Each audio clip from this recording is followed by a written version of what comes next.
Hello friends, स्वागत है आपका आपके अपने YouTube channel wifi exam point में।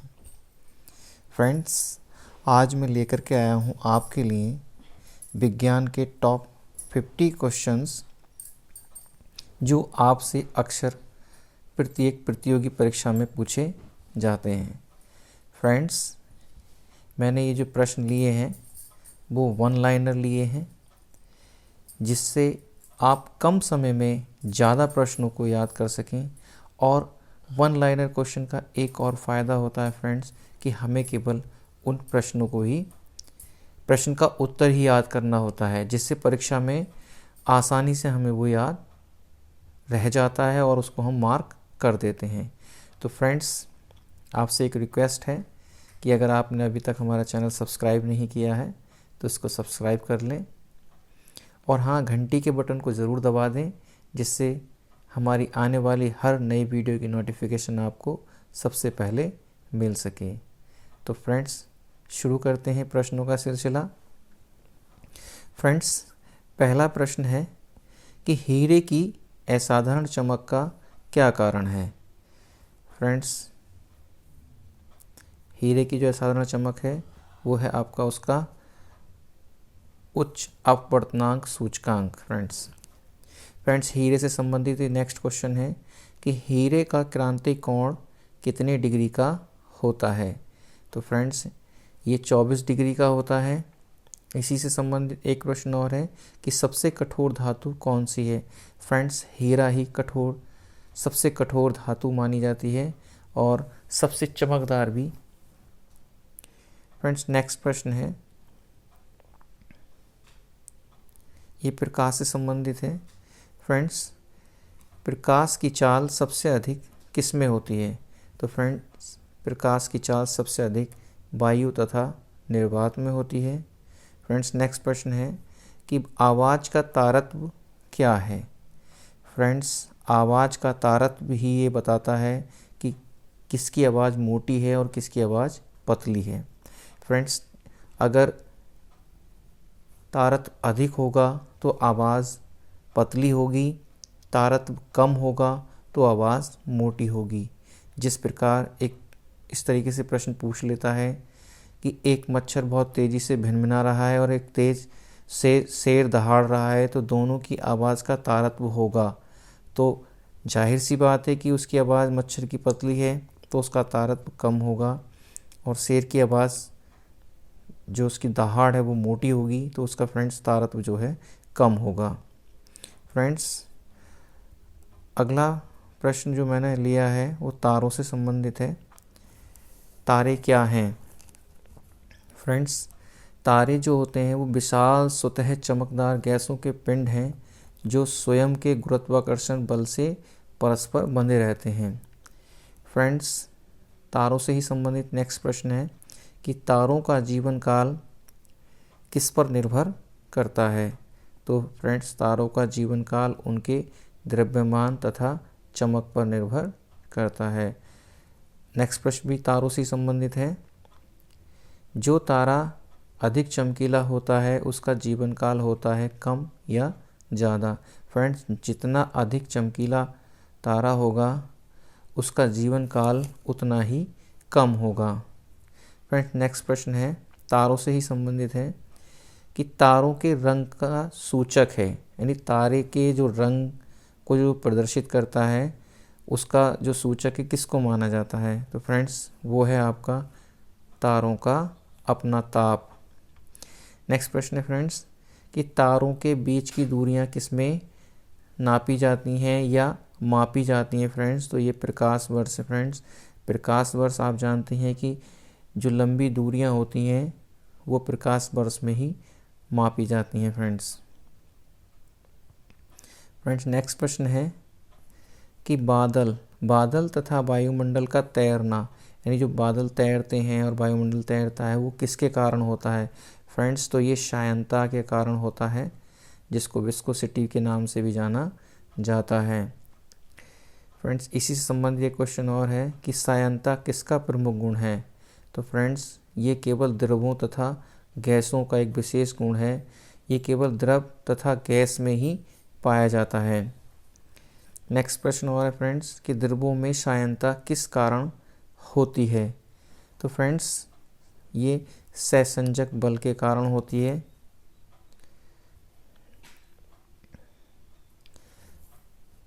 फ्रेंड्स अगला प्रश्न है कि पानी से भरी बोतल के पानी जब जम जाता है तो वो फट क्यों जाती है, ऐसा क्यों होता है। तो फ्रेंड्स जब पानी जमता है तो उसका आयतन बढ़ जाता है, जिस कारण ऐसा होता है कि बोतल फट जाती है। फ्रेंड्स नेक्स्ट प्रश्न है कि मोती का अवयव क्या है, मुख्य अवयव क्या है। तो फ्रेंड्स इसका मुख्य अवयव कैल्शियम कार्बोनेट है। 16वां प्रश्न है फ्रेंड्स, मोनोजाइट किसका अयस्क है। तो मोनोजाइट फ्रेंड्स थोरियम का अयस्क है। और फ्रेंड्स जो मोनोजाइट जो अयस्क है वो कहाँ पर भारत में पाया जाता है। तो फ्रेंड्स ये आपका केरल के समुद्री तट में जो मोनोजाइट बालू पाई जाती है ये उसमें पाया जाता है। फ्रेंड्स 18वां प्रश्न है कि लोहे में जंग को रोकने के लिए किसका उपयोग किया जाता है। फ्रेंड्स लोहे में जंग को रोकने के लिए कई तरह के उपयोग किए जाते हैं, जिनमें से एक है जिंक का लेप चढ़ाकर। लोहे में जंग किस कारण लगती है। तो फ्रेंड्स लोहे में जो जंग लगती है वो नमी और ऑक्सीजन के कारण उसमें जंग लगती है। फ्रेंड्स नेक्स्ट प्रश्न है कि विश्व में सबसे पहले जो धातु प्रयुक्त की गई थी वह कौन सी थी। तो फ्रेंड्स वह तांबा है। अगला प्रश्न है कि किस प्राणी के प्लाज्मा में हीमोग्लोबिन का विलय हो जाता है। तो फ्रेंड्स केंचुआ। 22वां प्रश्न है फ्रेंड्स कि केंचुआ किस संघ का प्राणी है। तो ये संघ एनेलिडा का प्राणी है फ्रेंड्स केंचुआ। इसी से संबंधित एक प्रश्न और पूछा जाता है आपसे, किसान का मित्र किसको कहा जाता है। तो फ्रेंड्स वही भी आपका केंचुआ है। 24वां प्रश्न है फ्रेंड्स कि किस विटामिन को हार्मोन माना जाता है या कहा जाता है। तो फ्रेंड्स ये बहुत important, very very important question है फ्रेंड्स, इसको आप ज़रूर नोट डाउन कर लें, ये बहुत ही इंपॉर्टेंट क्वेश्चन है। फ्रेंड्स अगला प्रश्न इसी संबंधित कि विटामिन डी का रासायनिक नाम क्या है। तो फ्रेंड्स इसको कैल्सिफेरॉल के नाम से जाना जाता है। और इसके विटामिन डी की कमी के हो जाने से व्यक्ति में रिकेट्स नामक, जिसको सूखा रोग भी कहते हैं, वह हो जाता है अगर विटामिन डी की कमी हो जाए। और इसको हम अगर प्राप्त करना है फ्रेंड्स तो हम सूर्य से इसको प्राप्त कर सकते हैं।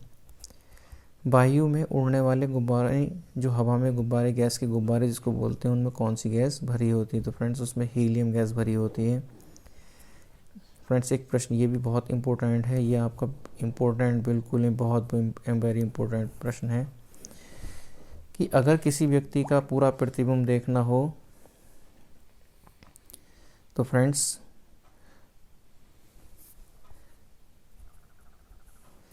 अगर किसी व्यक्ति का हमें दर्पण में पूरा प्रतिबिंब देखना है तो फ्रेंड्स उसके लिए हम यानी पूरा प्रतिबिंब देखना है फ्रेंड्स, तो सबसे पहले हम उस जो समतल दर्पण है उसकी ऊंचाई जितना व्यक्ति होगा उसके आधी ऊंचाई का दर्पण लेंगे, जिससे उसका पूरा प्रतिबिंब उसमें दिखाई दे जाए। फ्रेंड्स नेक्स्ट प्रश्न है कि ब्लैक होल का सिद्धांत किसने प्रतिपादित किया था। तो फ्रेंड्स ब्लैक होल का सिद्धांत जो है आपके एस चंद्रशेखर जी ने प्रतिपादित किया था।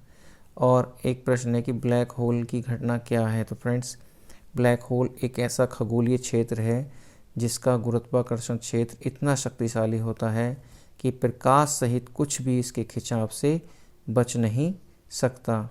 इस सिद्धांत के अनुसार सफ़ेद बौने तारे भी एक निश्चित द्रव्यमान प्राप्त करने के बाद अपने भार में वृद्धि नहीं कर सकते, अंततः वह ब्लैक होल बन जाते हैं। नेक्स्ट प्रश्न है फ्रेंड्स कि नाभिकीय रिएक्टर में किसे मंदक के रूप में प्रयोग किया जाता है। फ्रेंड्स तो नाभिकीय मंदक के रूप में आपका ग्रेफाइट है और एक भारी जल एक होता है फ्रेंड्स भारी जल का प्रयोग भी इसमें किया जाता है फ्रेंड्स। नेक्स्ट प्रश्न है कि नाभिकीय रिएक्टर में ईंधन के रूप में किसे प्रयुक्त किया जाता है? तो ये फ्रेंड्स इसमें यूरेनियम 235 और प्लूटोनियम 239 का प्रयोग किया जाता है। इसी से संबंधित फ्रेंड्स एक प्रश्न और है कि नाभिकीय रिएक्टर में नियंत्रक छड़ यानी नियंत्रक छड़ के रूप में किसका प्रयोग किया जाता है फ्रेंड्स? तो नाभिकीय रिएक्टर में कैडमियम या बोरॉन यानी बोरॉन की इसमें छड़ लिखा है फ्रेंड्स, इसको आप छड़ कर लेना, यानी बोरॉन की छड़ का प्रयोग किया जाता है। फ्रेंड्स अगला प्रश्न है कि वाहनों में यानी वाहनों में जो पीछे के वाहन देखने के लिए या पीछे की दृष्टि देखने के लिए किस दर्पण का प्रयोग किया जाता है? तो फ्रेंड्स वह उत्तल दर्पण है जो दूर की वस्तु को पास ला करके हमें दिखा देता है। नेक्स्ट प्रश्न है फ्रेंड्स कि प्रशीतन खाद्य परिरक्षण में मदद करता है, यानी ये जैव जो रासायनिक होते हैं आपके यानी रासायनिक अभिक्रिया की दर को कम कर देता है। विद्युत बल्ब, ये बहुत इम्पोर्टेंट प्रश्न है फ्रेंड्स कि विद्युत बल्ब का जो तंतु है वो किस धातु का बना है? ये आपको पता भी होगा फ्रेंड्स, लेकिन मैंने इससे यहाँ पे कई सारे प्रश्न बनाए हैं। वो टंगस्टन का बना होता है फ्रेंड्स। टंगस्टन जो धातु है उसका गलनांक कितने डिग्री तक होता है? फ्रेंड्स इसका बहुत इसका गलनांक अधिक होता है, यानी 3500 डिग्री सेंटीग्रेड तक इसका गलनांक होता है फ्रेंड्स। अगला है एनोस्मिया किसे कहते हैं? एनोस्मिया एक बीमारी है जिसमें सूंघने की शक्ति का नाश हो जाता है, यानी हमें किसी भी चीज़ की गंध अगर नहीं आ रही है या हमें पता ही नहीं चलता तो आपको एनोस्मिया नामक बीमारी आपको हो जाएगी या हो गई है, सॉरी। 38वां प्रश्न है फ्रेंड्स कि किस शारीरिक प्रक्रम में थॉम्ब्रिन यानी थॉम्ब्रिन, ये बहुत इंपॉर्टेंट क्वेश्चन है फ्रेंड्स ये वाला भी, कि थॉम्ब्रिन का संबंध किससे है? तो ये रक्त के जमाव से संबंधित है। और रुधिर में कौन से प्रोटीन पाए जाते हैं? ये भी इंपॉर्टेंट क्वेश्चन है फ्रेंड्स। फाइब्रिनोज और पाइप्रोथेयम, ये दो प्रकार के प्रोटीन इसके अंदर यानी रक्त के अंदर पाए जाते हैं। नेक्स्ट प्रश्न है फ्रेंड्स कि बीएमडी का परीक्षण किस लिए किया जाता है? तो फ्रेंड्स बीएमडी का परीक्षण ऑस्टियोपोरोसिस नामक बीमारी जो होती है उसकी पहचान करने के लिए किया जाता है। और ये जो ऑस्टियोपोरोसिस फ्रेंड्स वो एक हड्डियों का रोग है, अगर इसकी कमी हो जाती है तो उसका परीक्षण करने के लिए बीएमडी का प्रयोग किया जाता है। और ऑस्टियोपोरोसिस जो होता है वो एक हड्डियों का रोग है जिसमें फ्रैक्चर का खतरा बढ़ जाता है। बीएमडी का पूरा नाम क्या है फ्रेंड्स? तो बीएमडी का पूरा नाम है फ्रेंड्स बोन मिनरल डेंसिटी, ये इसकी फुल फॉर्म है फ्रेंड्स, जो यहाँ आगे भी है लिखी हुई, बोन मिनरल डेंसिटी।